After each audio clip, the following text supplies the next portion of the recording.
Yo, what's going on, everybody? Welcome back to another episode of the TNC Sports Podcast. As always, I'm Logan Cross. I'm Via Troy. Today we got a special guest. He's been on the show before. You know the name, JD Dominique. What's up, man? I am great. We have a lot to talk about today. I'm very excited. A lot to talk about. I know you're a Saints fan. Your weekend must have been good, but the rest of ours was a little sad. So let's get into that. Obviously, we're going to talk about the playoffs first. We got a lot to talk about, as you said.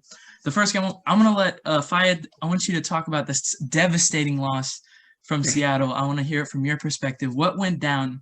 The score was 30-20. It was a rough game. How'd it go down, bro? I mean, honestly, I think our defense did like amazing. I think they did like the best they've done all year, honestly, because like Jared Goff did nothing till the end of the game. I'm gonna tell you, but I mean, Jamal Adams talked too much crap. Like, I'm sorry, he needs to shut up. Cause bro, come on, dog. I don't want to hear that from him. And then our offensive line, bro, dude, Aaron Donald got there like 2 seconds after they hacked the ball, bro. Like, it's just terrible. And we just our offensive coordinator. That's why we parted ways, because he wanted us to throw deep every time. And it's like, bro, on Jalen Ramsey, bro, you saw DK does nothing. Lockett does nothing. David Moore, nothing. So it's like, what's the point of going deep if you can't? And we didn't barely run the ball either. So that was a bad game. And I hope we pick up the Chiefs offensive coordinator for the upcoming season. Nick, what was your take on that game? Well, I don't know, like the best defensive performance of the year. You're letting up 30 points.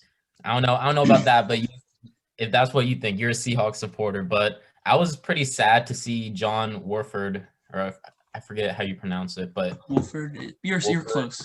It's weird. It's a weird last name. But anyway, I was sad to see him go out because he's pretty exciting to watch. And that was a pretty nasty collision. He had to go to the hospital.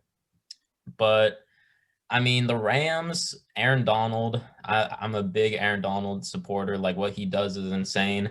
So as a Saints fan, I kind of want to see them in the NFC Championship, little revenge. So I'll be pulling for him. But Jared Goff didn't look impressive, but that's obviously a hard situation to get thrown into with his thumb injury. I think we'll see him get better as the weeks progress. And one thing that I'm impressed with almost every time I watch the Rams is the Jalen Ramsey, his performance week in, week out. I'm gonna talk about it later, but next week is gonna be really interesting to see him go up against Davante Adams. Yeah, I think I would low-key agree with Fight on the defensive standpoint. I think they played a solid game. I know they put up 30, but for most of the game, it was like 13-3, 13-10. They were in the game most of the game until late in the fourth quarter. And really, the defensive touchdown by the Rams kind of what pushed the momentum their way, which was a great play by Williams. I know it was a screen pass to Metcalf, and one of the blockers missed the block, and he made a great play on the ball. And you can't do much about that. You can't blame Russ for that. But Russ didn't even play that well. I think he have 2 interceptions or just one?